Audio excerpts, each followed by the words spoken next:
Good evening. Welcome to the edition of Keene No Spin. I'm Randy Filiault. And I'm Dave Richards. And in the house tonight, we have City Manager John MacLean. Absolutely. Good to see you guys. And we thank John for coming in at the last second notice. We just made him feel guilty because he couldn't come in last time, so he's like, damn, okay, I owe you one. Can't do it twice, so. Actually, I've owed you one for a while now, so. Yep. So I'm paying my debts. When all else fails, just throw the guilt trip, and this time it worked. Yeah.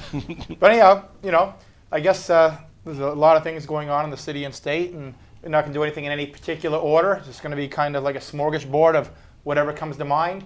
So I guess, John, we'll start off with a couple of recent things that we've kind of gone through, and that's been basically the floods and the weather. And we talked all winter about the snow plowing budget. It's like, wow, we're not going to blow the budget this year. Right. But before the fiscal year comes to an end here at the end of this month, has the public works budget taken a little bit of a beating because of these floods? Well, right now we're hoping that with the help of our governor as well as Molly Kelly and others, that we'll be eligible for some federal assistance, and that will help buy down the cost of many of the roads projects that we've had as a result of this past storm, whether it be Darling Road or East Surrey Road or Belvedere. We think we had about a $1.7 million worth of road damage. So we've got almost everybody except, I think, just East Surrey Road is up and going now with temporary solutions. Okay. But then there's a permanent repair that has to be made. And so the dollar price that cost will go up significantly. And again, as I say, close to $2 million. So we hope that we'll be eligible for some help there. Well, hopefully the senator will come through, and hopefully we don't have to rely on Speaker O'Brien for anything. But that's another story for another day. Is that the governor's call to make it an emergency, or it's a federal? You said. I think the governor came out. He's wonderful when it comes to coming out for these kind of situations. He came out. He looked at the problems both in Keene as well as in Sullivan, Surrey, and other places where they had similar washouts. And with his staff, they've been working on the possibility of a declaration, sending in the appropriate information to FEMA. So I think we've had great cooperation from the governor's office. Molly Kelly was also very helpful. Our mayor made phone calls through the governor initially.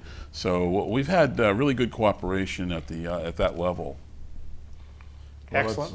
Let's hope we can get some federal dollars, because they keep taking all our state dollars away from us. So seems to all go the other way. It'd be nice to get a couple of bucks back here. Yes.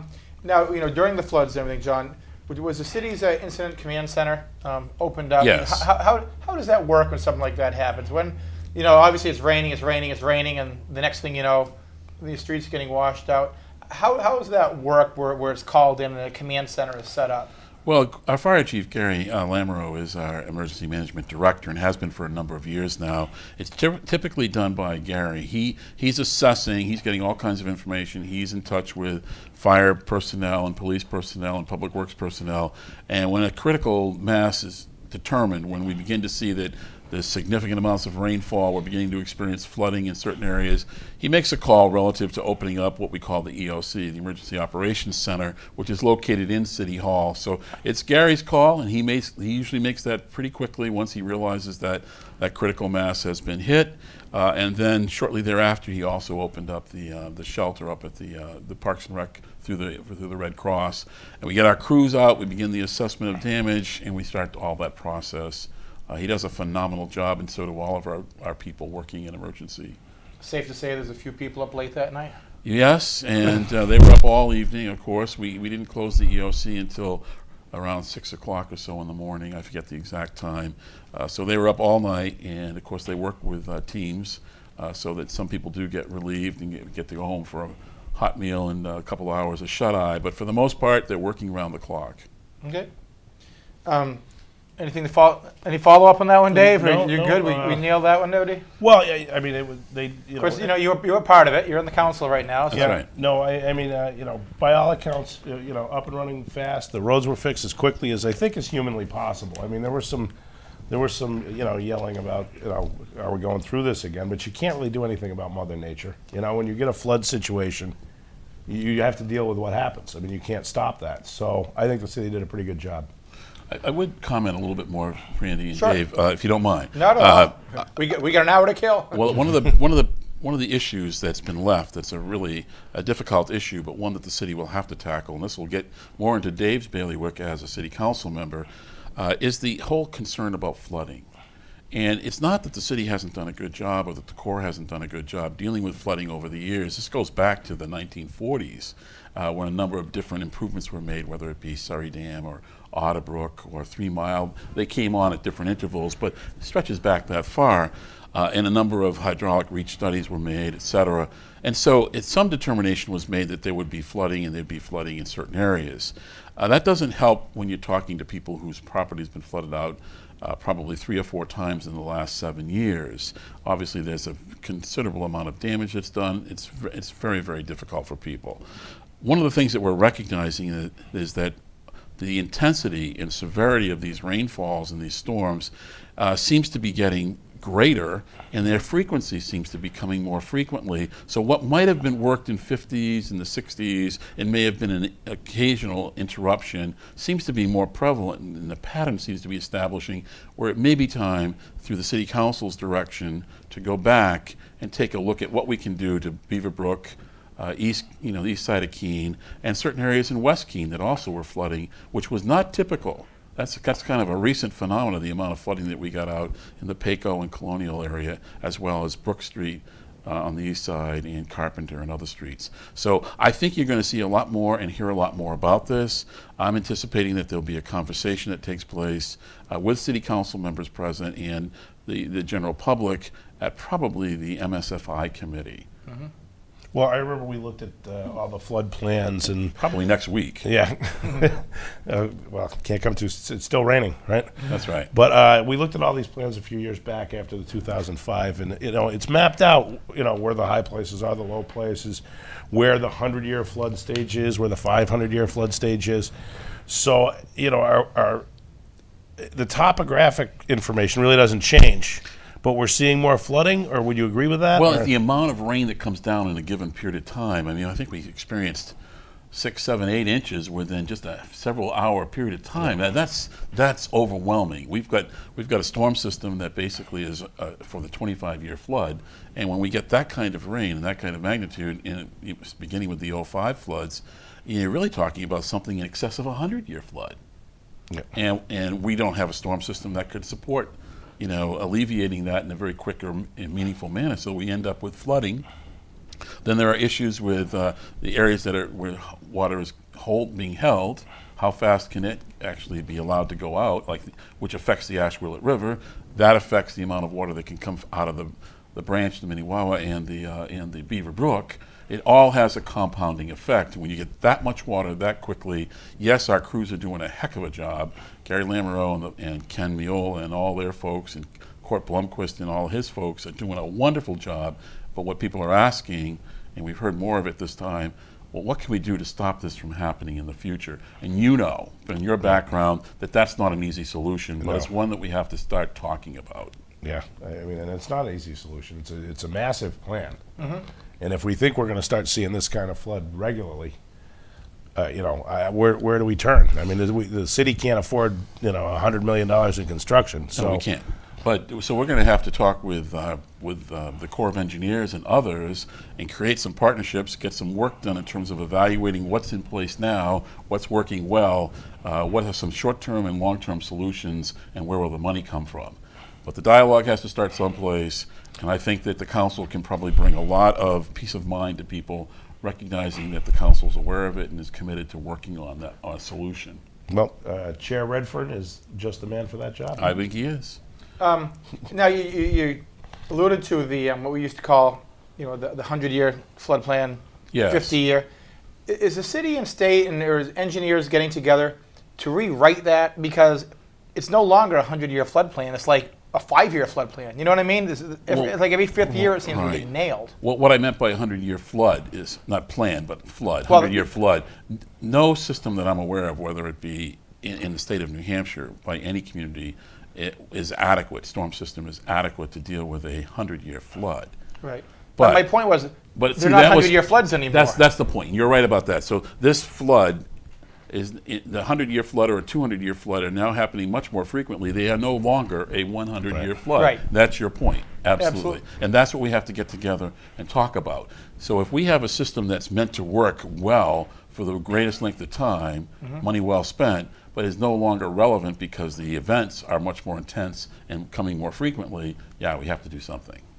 I mean, it's going to be an interesting, complex situation because Keene is built on a swamp. It's in a bowl. Yeah. It's in a bowl, and the water it's just like with 3 Mile. You would think 3 Mile actually never went over the third structure and only got up to the second weir. And so it was still holding a lot of water, and that really wasn't the problem. And I've heard people say, well, why don't you just hold more water up there and do a project up there. It wasn't really the water that was coming out of 3 Mile as much as it was all from there down to Water Street in Keene. What was coming down naturally into the Beaver Brook from just in that one little distance. Right. That was overwhelming, and that had nothing to do with 3 Mile Reservoir or holding area. It just a matter of so much rain coming down in a small area, and That's right. let's face it, it's all hills around us. Right. It's not staying on the hills. It's coming in. Some scientists believe that this is going to become much more intense, and we're going to be in these kind of floods much more frequently. And obviously, if that's true, and New England's going to become the new rainforest on the East Coast, then we're going to have to obviously make improvements that hopefully help us. Right. 'Cause, realistically, I know there's the argument, at the federal level, especially, is there global warming? Is there climate change and all of that? But while they're arguing it, small communities like Keene are getting their budgets handed to them. Yeah. Because there's only so much money to do all these repairs. And of course, I know the state, they're always claiming they're broke and they don't have money. And then, of course, then you get the feds, and if they're arguing there's no such thing as climate change, Well, so it's really up to a lot of people to bring their voices, like it is with every issue. I think one of the things that we could talk about, we don't have to, but we could talk about is who leads the way. Is it government or is it people? And I think I would make the argument that government follows where the people take them. And and if this becomes a major issue for us and the science is there to back it up, my guess is that this will become a priority for all of us. But it takes time for our thoughts to galvanize around these different things, because you're right. People are still arguing over the science. Yeah, right. Is it science? Is it nature? Is it just a fluke? Yes. Anyhow, okay. We'll move on from the flood here. And once again, kudos, as the city manager said, to the fire, police, public works, virtually anybody involved working in the city. For the city was and kudos to a lot of the small towns, a lot of volunteers. There's a lot of guys out there that own a backhoe or a tractor or whatever in their small town, and they weren't waiting for the state and town to help. They were out there backhoeing and plowing. Well, and we had outside contractors that came in, like Frank Lucius and companies like that immediately came in and started working with us, and that was very helpful because Public Works could not have put all those streets back together that quickly without the help of some outside contractors. Yep. So kudos to all involved. It makes the community a better place to live in. Clears up a little bit of the mud faster. Moving on in no particular order, John, to about 150 different things we'll talk about. Since we're talking about the budget, basically, the next thing I want to go to is the State House cuts. Now, I know over the last couple of years, even when I was on the council, that talk was coming through about the reductions. Yeah. And then all of a sudden, we get Speaker O'Brien up there. But we'll stay out of it for today. Nah, maybe not. And the cuts have come fast and furious down to the city level. And what was it? Was it over $1 million over the last couple of years that the city used to receive? And I guess my question was about that amount. And what did the city do to make up for the shortfall? Okay. Well, really after 2008, we received notice that as all towns and cities did across the state, that state shared revenues would no longer be available to us. At the time, the state shared revenues were about $1 million to the city of Keene. Then, of course, there was other state programs that were cut back or eliminated. So the aggregate probably on an annual basis, just in those revenue sources, was well in excess of $1.2, $1.3 million. Then you throw in some of the other concerns that we had during that time. Interest rates went to zero almost, very little money to be made. We lost over $500,000 a year just in what we could make in interest. People weren't buying cars, which another big form of revenue for the city is registrations, for vehicles. So we had a significant hit, and we've been weathering that since probably 2009 budget year. What we did is we took a 3-year horizon relative to where we wanted to be in 3 years and making the adjustments accordingly. We, of course, worked with others relative to maintaining what revenues we do have, so that our rooms and meals tax revenue, which is also another $1 million, at one point in time was under consideration by the state for pulling back and using it for other purposes. Would have been a travesty for a whole host of reasons that I won't get into now, but thankfully they didn't do that. So we've made the adjustments relative to how we operate. We've reduced the size of the city workforce. Biggest portion of our budget goes, of course, to our salaries and wages and benefits, and we made other adjustments relative to how we did business in a variety of ways so that we could reduce our overall costs. We did fairly well in that regard. We have lost over 34 positions over time, full-time positions and contract, as well as seasonal and other positions. But we've made them up and adjusted in other ways. We do more outsourcing, and when we can, we bring back employees on a contract basis, et cetera. So I think we've done a lot in that regard. We've also been very fortunate to receive numerous grants and other forms of financial assistance for the city that we've been able to convert into more projects and keep the cost of doing business lower for our property taxpayer. I had a caller on a radio show a couple weeks ago saying, when is taxes ever going to go down? And I was actually able to say to him, we actually had a year when tax revenue went down in the city of Keene. The amount that we took from property taxes actually went down. And so, I mean, he was aghast at that. Most people wouldn't even realize it. People focus on the rate, but it's really how much money are we actually taking from that source. And we've done a pretty good job, I think, minimizing that, and even had one year we went down below what we had previously taken. That's almost unheard of with government, so I'd like to think that we did a good job.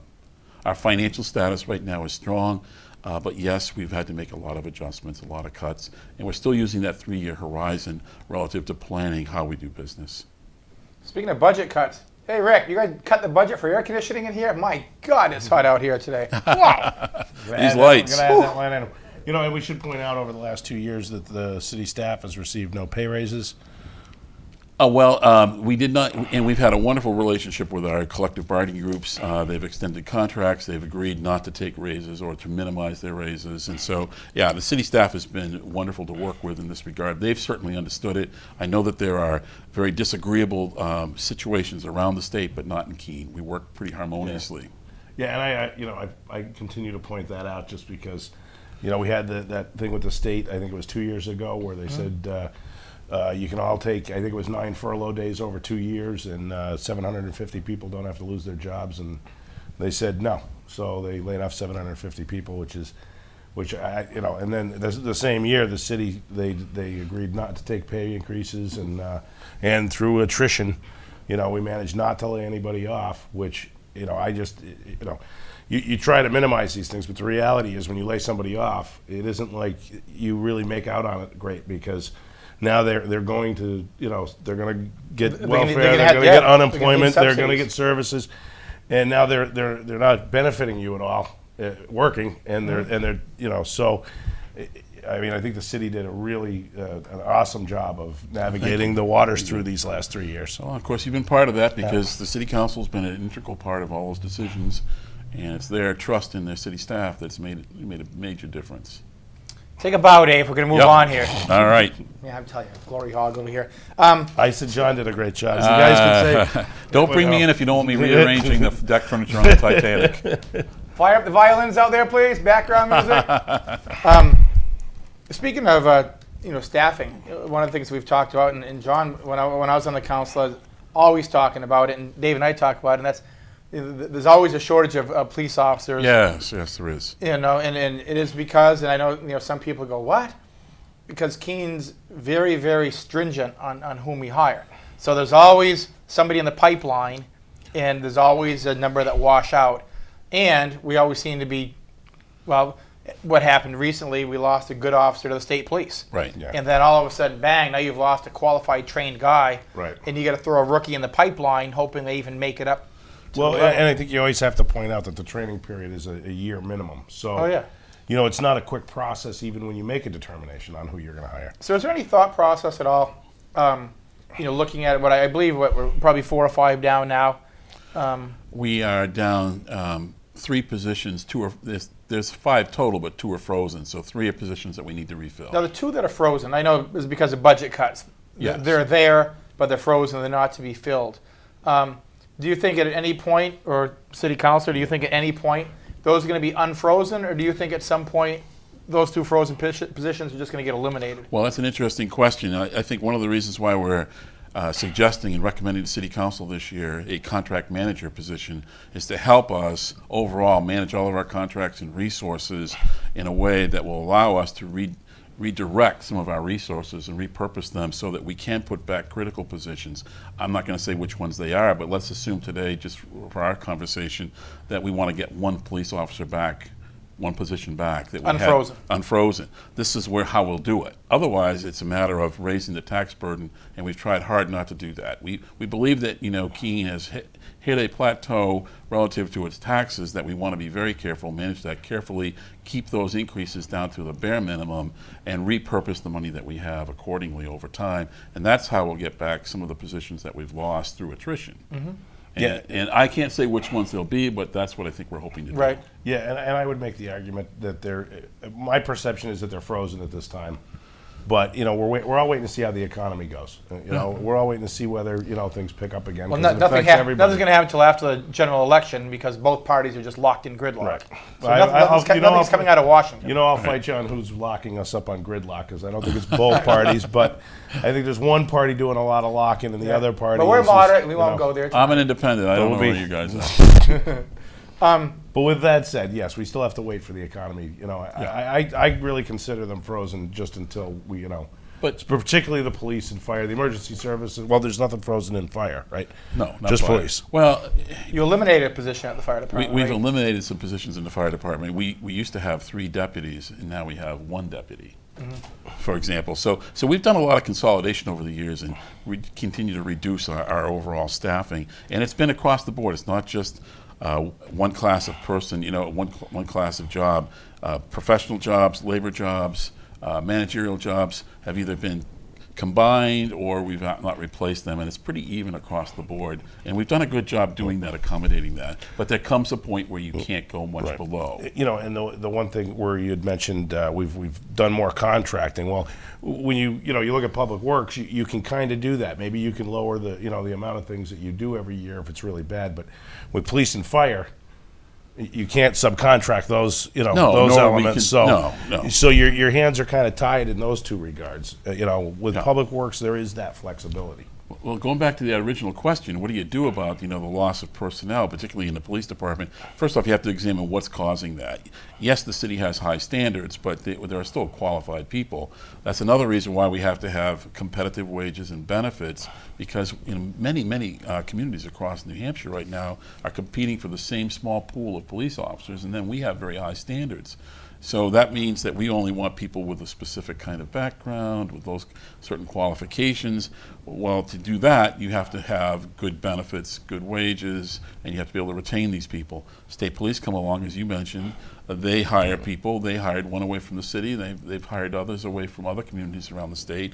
And it's getting harder to fill those positions with the quality of person that you want. Why is that important? Well, we know that we're living right now at a time when there's a lot of people who are stressed and who are vulnerable, and it really requires good police skills to deal with people under those circumstances. We also have people who are anarchists, who are flaunting, authority in any way that they can. I'm not here to say whether it's right or wrong, but that requires, again, good policing skills and qualified people. Yeah, no question. And so in a whole host of different ways. Keene's been very fortunate, but then you look at the fact that we only have 2 academies a year. So that means you have to go out, pre-screen your candidates, get your recruits ready to go, and then you only have 1 or 2 intervals during the year that you can actually send them to the academy. Assuming that they can get through the academy, which is never known, then they come back and we put them through a fairly rigorous, as you know, field testing and field testing. That means they're out riding with an officer, a training officer, for a long time, and they're being critically examined for how well they do under those circumstances. It's not an easy job. Interacting with the general public, knowing the law, understanding how it all works, and then coming across cool, calm, and collected in some pretty tough scenarios. Today, to be a police officer is really a daunting task. I think our department does a good job recruiting and retaining, but we're always in that mode because even most recently we lost a couple of officers who just couldn't get through the field portion of it. And they were good people, and they'll probably do well somewhere else under other circumstances. They didn't get through our program, which means we have to go out and replace them. And it's a long process. We were saying on the show several weeks ago, I had the opportunity, with Chief Mayola's permission, I went out and rode with the police again. Oh, good for you. And which I used to do back when I was on the council. And it just reminded me of why I could never be a cop. And I know people that watch, that they have no idea how difficult it is to be a cop. Like you said, knowing the law just to begin with, and then just dealing with idiots. That, as you mentioned, the anarchists, that all they want to do is spin up the cop. And if you've had a bad day, the last thing you want to do is run into one of these boneheads that the whole purpose in life is just to try to make you look bad and film it. Right. Well, And to the Keene cops that have dealt with this, yeah, you talk about patience. Yeah. I mean, that must be Pressure and patience. almost must be the number one quality that you're looking for is an Right. officer with patience. okay, well, Randy, you're using terms about regarding the different people that are yours. I understand Although that. those are just mild. Yeah, that's right. I That's understand. I'm not valuing people's positions in life. All I'm saying is it does require, a lot of expertise on the part of the police officers to deal with such a wide gambit of opinion, public opinion. And I also think that there's a lot of fear in our society right now. Yeah. And there's a whole host of reasons for that. It may not be going away. It may also be part and parcel with technology and the rapid pace of technology. But the reality is people want communication, and most of it's fear-based. And the police department's one is the thin blue line trying to basically handle all of these competing fears and concerns. And people are obviously hurting. And that creates some pretty crazy situations. Who would have thought that somebody would be going in 2 times now with a grocery store robbery? 10 years ago, 15 years ago, wouldn't even thought that somebody would try it on a bank.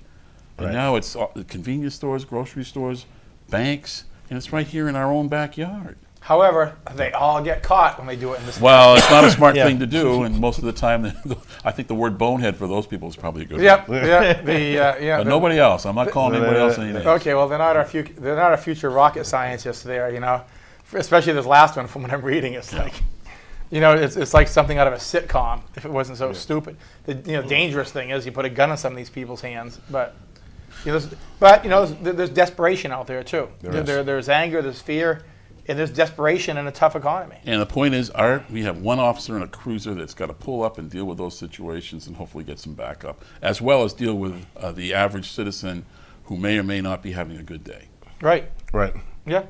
I mean, somebody not having a good day, just get pulled over for speeding. The last thing you want is to get pulled over that day, But Yeah. once again, kudos to the Keene police because I'd last about 15 minutes. That'd be it. Done. You'd wash out of our testing, wouldn't you? Okay. Yeah, that'd be quick. That's why I got into the fire department. Put the water on the fire and you're done. All right. Okay. Okay, moving on in no particular order. One of the issues that was talked about for a long time back when I was on the council and now and in the future, and that's with New Hampshire, that's home rule. And I know it hasn't made headlines a lot lately. But home rule is basically just what it is. The state basically doesn't allow cities to do anything as far as revenue, additional revenue from what beyond the state collects. Right. Well, I think the difference in a home rule state and not, which we are not a home rule state, is that unless the legislature said that you have explicit permission or authority to do it, you can't do it, even if it's state law is silent. And I think the difference with the home rule is that there's more authority given to the communities to take certain actions that they see are in their own best interest, and so we're more limited relative to the power and authority that through the charter that the city council has to develop policy. It can only do what the state tells them that they've opened up for that purpose. A lot of states probably would not give away the ability to set up revenues. Although in states like Florida and places like that, they do share sales tax. But in a state like New Hampshire, there is no sales tax. There's nothing to share. And the only authority we really have is the property tax. One thing that I thought about the home rule, in Laconia has their bike week, and let's use Keene's example. Pumpkin Fest weekend. Right. Okay, and we'll get to Pumpkin Fest later. You'd think the state could come up with something saying, well, the normal rooms and meals tax revenue coming from the Keene area on a 3-day weekend, let's just throw a figure out there. Just say $50,000, just for figures purposes. Now, if the city could show that over the 3-day Pumpkin Fest, which is all local, and we've gone over that in detail about how much it costs to run it. Now say Keene just collected $150,000, $100,000 above normal rooms and meals tax. It would be nice if they could have some addition to the home rule that the local community could keep that additional monies because we're spending to create that. We're making the effort, so why should we have to dump our extra $100,000 onto a community who sits on their hands and does nothing in their community? And that's why I don't favor the way the state does home rule right now, is because it doesn't allow communities to be creative. Right. And that'd be a creative way. Say, hey, look, rooms and meals tax, we just increased it, 150% over a 3-day weekend. We get to keep the difference. Yeah. You'd see a lot of communities being pretty creative. I really don't know how those. I know the formula is basically a per capita formula, and I don't know if we would be better off or not. I think that would be something we'd have to evaluate. I know a lot of money was spent in the state here recently as a result of people going up to the White Mountains region, et cetera. So there are probably areas in the state regions in the state that would do quite well under a formula that you're talking about. I don't know how Keene would fare. I do know that the rooms and meals tax, a good portion of it is already siphoned off by the state of New Hampshire, and what's left is basically distributed on a per capita basis. Yeah, get a few crumbs out of that. Well, we get $1 million, rooms and meals tax, and I know that the argument lately has been, well, rather than come and tap the city for more money on Pumpkin Fest, why not allow the rooms and meals tax? Because obviously all of our hotels are filled and our restaurants are busy. Let that generate a few extra dollars. Let those events across the state that generate more money during a period of time reap some of the benefit. Absolutely. I don't know how they would do it, Randy, but it certainly is a good idea to, certainly worth talking about. Well, I might have to give Senator Kelly a call, see if we can throw something. For our representatives and state senators out there, And by doing that, I mean, I don't really think it'd be any redistribution of wealth because most of these events, say Pumpkin Fest or what Laconia does with Bike Week and what other communities do, you're drawing in millions of dollars from outside New Hampshire. I mean, and that's the whole thing. If communities could say, hey, look, like us with the Pumpkin Fest, if communities could look at it and say, you know what, we will bust our butts and do this 3-day brouhaha, make a couple extra $1 million, bring those people in from out of state, spend the money, we'll gladly keep it. Yeah. So it doesn't seem like it'd be that difficult to do if somebody would actually sit down and. Well, you'd have to set up something where it was I'm sure the state would have to set up something where you go in and say, this is a local event that you have to fill out the rules but I don't see why it couldn't be done. You know what? I'll write it up tonight. Well, I can do it in a few minutes. I'll give it to you tomorrow for council. Okay, you just submit it for me. Thank you very much. Too bad it just doesn't work that way. I know it. Well, there'll be obviously for those who are advantaged, there'll be some who are disadvantaged. There'll be unintended consequences, and that's what makes all of these things so more difficult. But your point, I think, going back to the home rule concept, if there was home rule in the state, perhaps, maybe some of these issues could be better dealt with at the local level. It's an interesting concept. Mm-hmm. And it's probably one that's going to have to be brought up at some point as the state more and more. The trickle down is not trickling much anymore, And well, like you pointed out, we $1 million. What is it? $1 million? $1.2 million that we lost. What we used to get from state shared revenues and others, yes, over $1.3 million, $1.4 million. Plus, you throw in the other revenue basis that we've lost. As I was indicating, it's several $1 million a year that we've had to make up through attrition and very, very modest adjustments in our property taxes. Well, hopefully in November people get smart, and vote properly up in Concord, and send some thinking people up there. But you never know. Yeah, the Mad Hatter called. He wants his tea party back. Yeah, take them. Following this show, because we tape it on Wednesday and it airs on Thursday, so following this show is going to be, stay tuned, budget hearing. Yep, tomorrow night. And well, that's actually tonight because it's going to be right after the show. Yeah. Stay tuned for the budget. These two will be there. I'll try to be there. This year on the budget, John, How was it compared to, say, previous budgets over the last 3 or 4 years? Kind of holding the line, a couple percent. What was the output on it? Well, the increase was approximately 1.51% in the property tax rate. Then there was an additional increase on top of that for the adjustment made by the county government relative to mutual aid, dispatch, okay. Southwest Mutual Aid Dispatch. When it was all done, I think we were looking at this is from memory now, it might be a little faulty, but it was in excess of 2.5%, roughly. I think it was 2.53%. So that included what the city needed for its operating purposes, plus to make up the difference that we suddenly incurred in our budget relative to the fire dispatch, which used to be in the county budget. Now, what we're hopefully will happen is that there's an adjustment on the county side that went down enough so that they're offsetting. But I haven't looked at that to see if it's one for one yet. But overall, the city has tried very hard to keep its budget adjustments down. I think we've been running it, under 2%. I think this is another good example of going in the right direction. I think we're down again from the previous several years. So we continue to try to keep that property tax adjustment very small. I was told today that if the budget went through exactly as it is right now, and we never know until it's done, it would mean for a $200,000 home valued in Keene, it would be approximately $68, in terms of an increase on a person's tax bill. And I know that there are people out there who don't want one more dollar. They want to see it go the other direction. It's very difficult. And one of the things I tell people who pick and choose different things in the budget is that there's a constituency for everything. Yeah, absolutely. And that's the difficult part for the city council, to remember that there's always a constituency for just about every service and just about every program. And so they're constantly trying to find the equilibrium. And I think they do a good job, and hopefully the staff provides them with a budget that they can build on. Speaking about going into the budget hearing, one of the issues that seems to have garnered a lot of press and talk happened to be nonprofit agencies. Yes. And which is near and dear to my heart, having been sat on a committee years ago discussing this. And I know one of them, 100 Night Shelter, Yeah. drawing a lot of print talk and a lot of radio talk and a lot of talk here. Basically because they'd asked for money but hadn't submitted any criteria in time, based on criteria that we had set up years ago.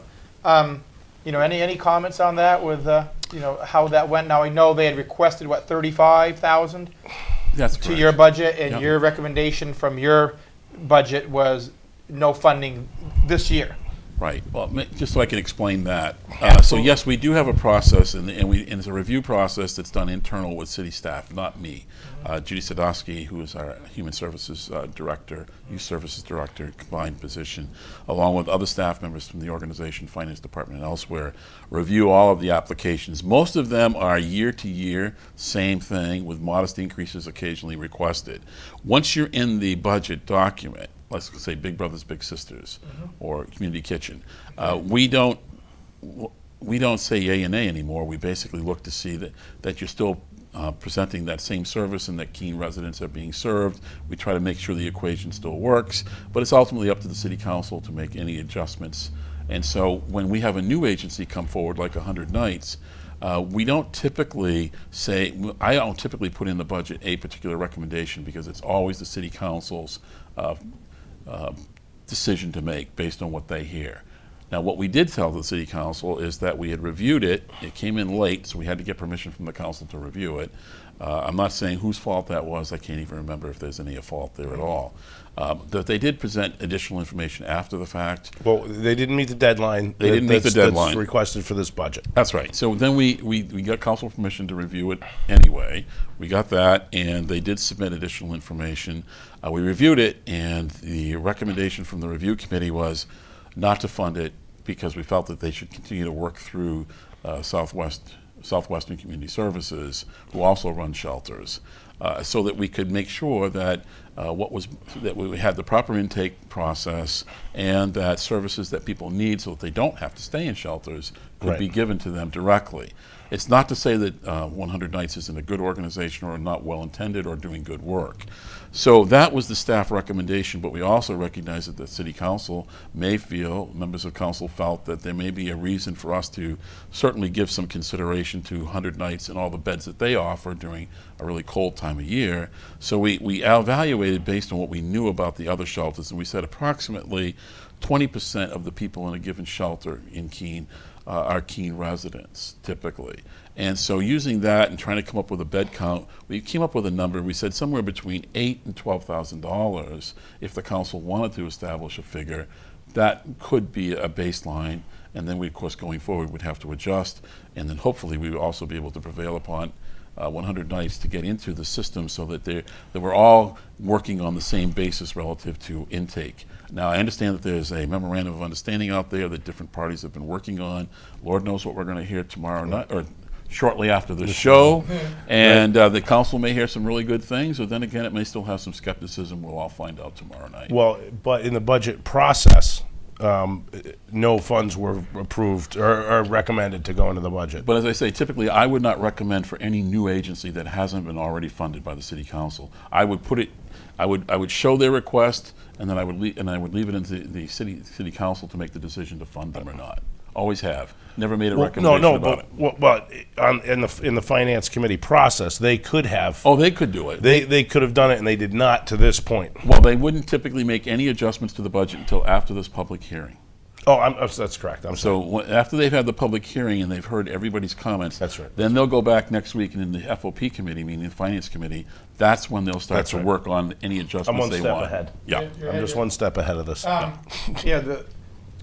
The issue that I've had all along, and whether 100 Night Shelter is good, bad, indifferent, that's a separate story, was that the fact that the reason we set a criteria of having something submitted on time. Yes. Then not only did you have to have it submitted on time, then the city staff would go through it and see if you met the criteria.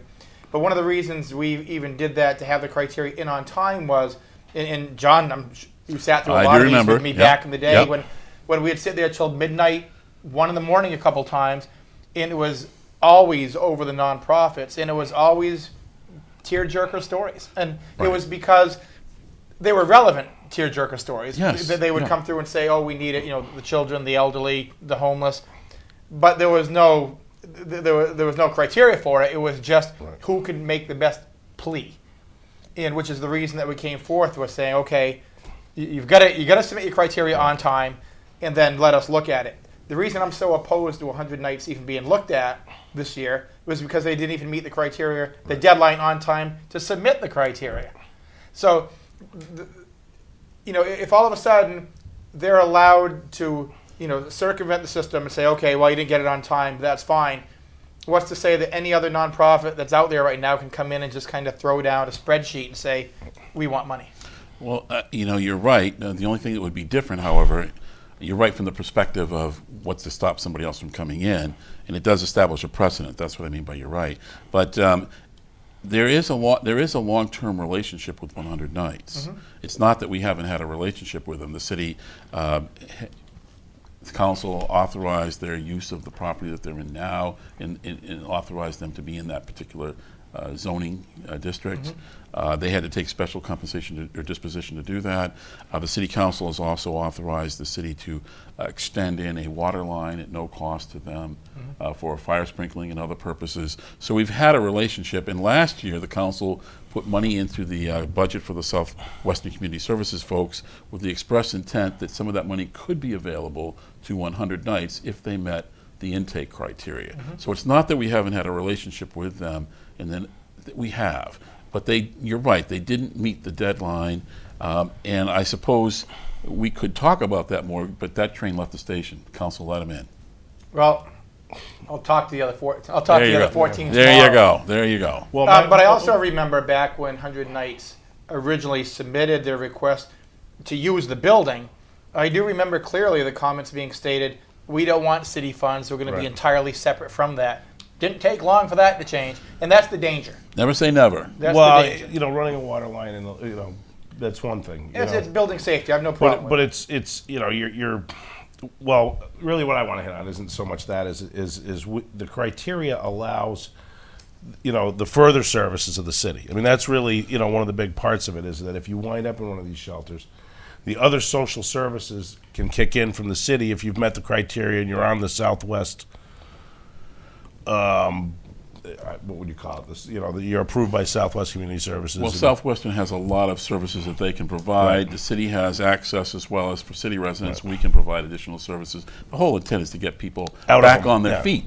Right. And some people are transient just coming through, and others live here, and need the help to stay here. And there's lots of things that we can do for different people with different needs. Right, and that's a lot of the point of meeting all the criteria is so that those services can kick in. Well, the criteria that we use, that's right. Well, the actual criteria that we use is there a direct benefit to Keene residents that we would otherwise have to duplication of service. Duplicate. And that's why we get into the shelter program in a big way, but not ourselves directly. That's why the city makes a fairly significant contribution to Southwestern so that we can have those services available to us. And we do, and they've been a great partner in that regard. I don't know that Southwestern or anyone else is saying that 100 Nights isn't filling a niche, though.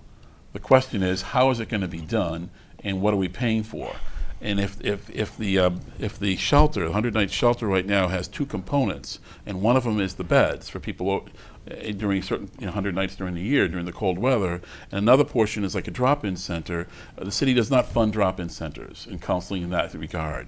So we would want to establish where the money is going, and then we'd also want the people who are going there, to be put into a system that allows us to get them help. And those are the things that I think that we're basically debating right now, how to do that, and to make sure that the money we spend is money that we would have spent anyway to help people in those circumstances.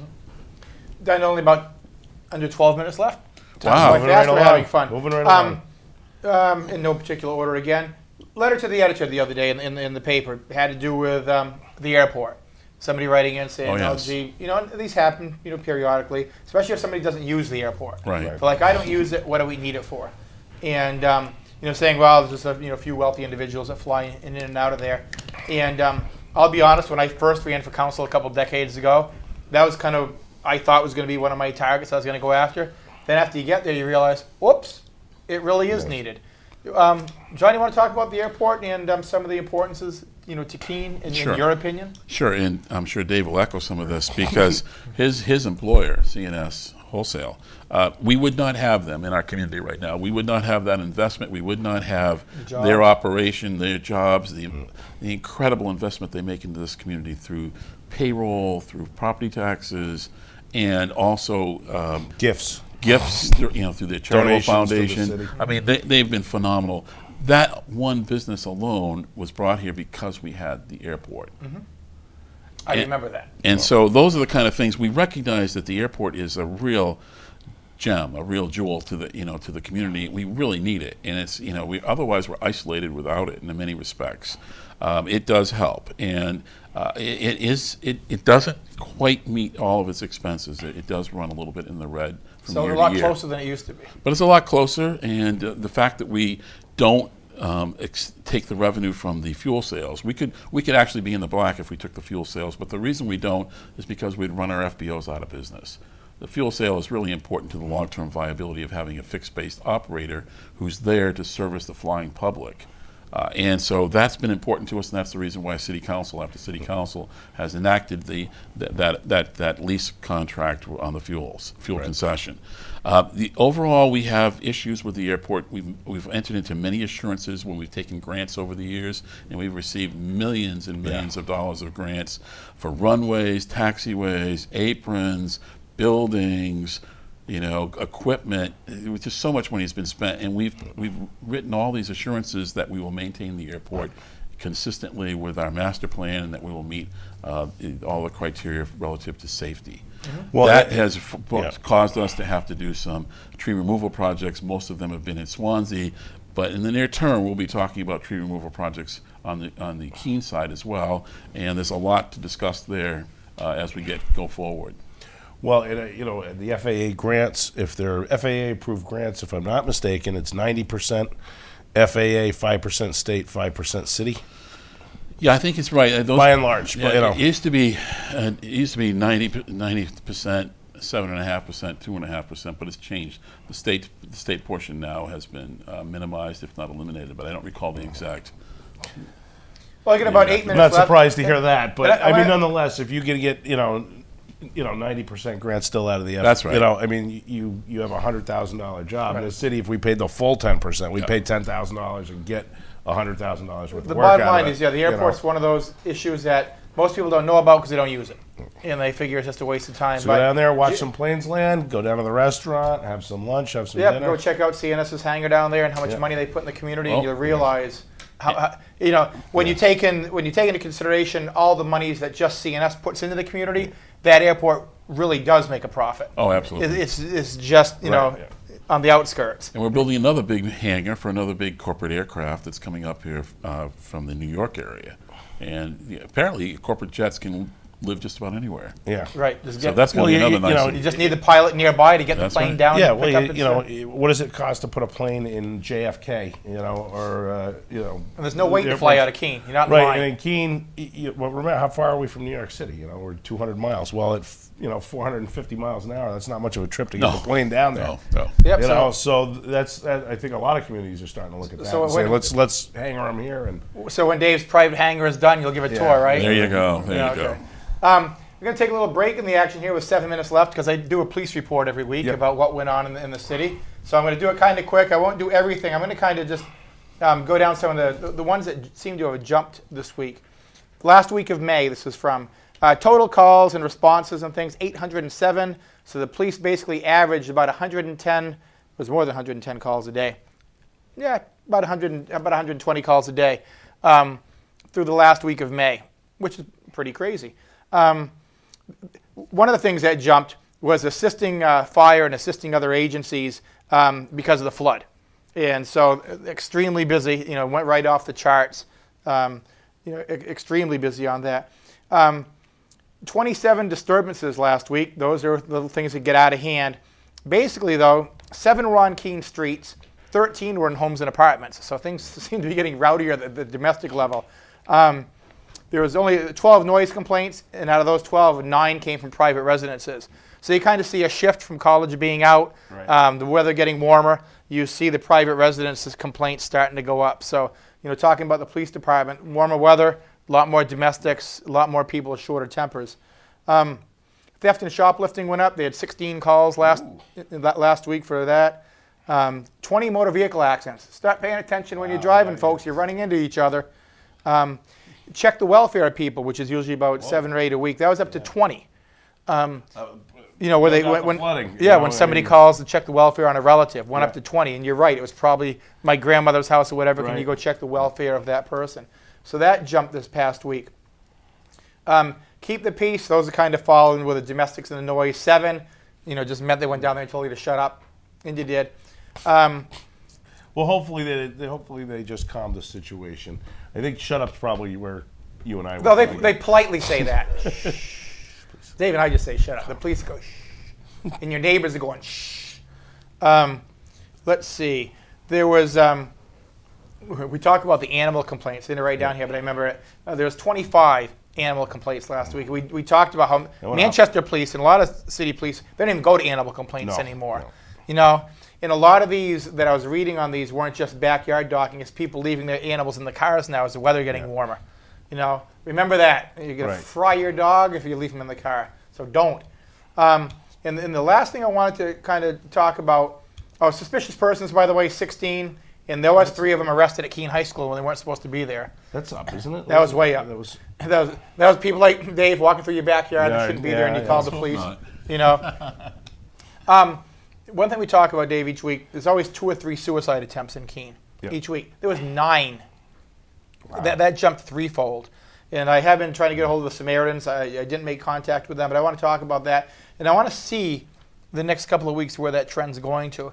And you realize these are serious because it says change your address to Cheshire Hospital, which means you know, they went there and then reevaluated somebody professionally. was hospitalized for one reason or the other. Yeah. So Or being evaluated professionally. absolutely, and you know, we talked about, you know, through the conversation tonight about things being stressful, economy being tougher, people going out robbing things, Yeah. you know, suicide attempts. So it's stressful out there right now. It is. And believe me, you know, obviously it's horrible when somebody commits suicide, thinks about committing suicide. This has a great impact on the police. They have to show up for this, you know. It's Well, and the services and everything else, you know, it's better not to have it, but it's better to have the services there to, absolutely. to help somebody out. You know, and absolutely, but Let me put when they're in a in bad place. Let me put in the plug for the Samaritans, because I think that's a wonderful organization. I've been involved with them in the past, and they do a hotline, and of course, people who work there, they have anonymity so that you know they can guarantee the anonymity of the people, the callers. But it's an amazing scenario, because people are just hurting for so many different reasons. It's not all economy based. Right. There are people who have illnesses and pain. There are people who have obviously some competency issues. There are people who are just depressed for a variety of reasons. Right. And then, as we were talking earlier, there's this whole fear-based culture that doesn't make it easier for people who are struggling with any of those things, or addiction and things of that nature. And what we're seeing, of course, is that more people, particularly with technology the way it is today, fewer people are actually having face-to-face conversations and contact, and more people are living in isolation. Right. And, you know, and I just think it all works to create some real need for people to get on that hotline, volunteer. So, talking to your audience, contact the Samaritans and become a hotline Absolutely. volunteer. You know, I hadn't thought of that, but it kind of seems obvious now that you've said it. Is the isolation into that? Isolation You know. is a terrible thing for people. Yep. You know, with the way technology is, you don't have to leave your house, and you know, you got all this stuff being bombarded at you. Yep.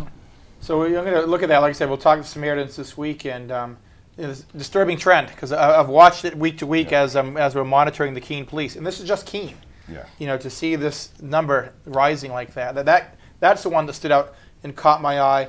And one also that caught my eye, and it kind of rolls right into all this, is criminal mischief. That's where somebody's actually gone out basically and done vandalism. There were 16, and usually there's only a handful a week. Yeah. And 6 of those were on one Thursday evening downtown, where somebody kind of went on a rampage. But yeah, those type of crimes you notice that trend going up. It's disturbing. Only a couple minutes left, though. I'm going to jump right onto the fire department here. They were doing about 60, 70 calls a week. You know, the things had quieted down. Did 109 calls last week. It's 15 a day.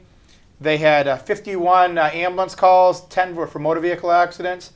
8 hazardous materials calls. 7 of those were for lines down. Tell Rick to leave me alone. Service calls were 17. Virtually all of them were flood related. Yeah. Basements, Church Street. Good intent calls were 7. False alarms were 12. Miscellaneous, and those had to do with weather and lightning, another 9 lightning strikes, or thought they had a lightning strike. And 5 fires. 3 cooking, where you tried to burn your house down and didn't succeed because they got there on time.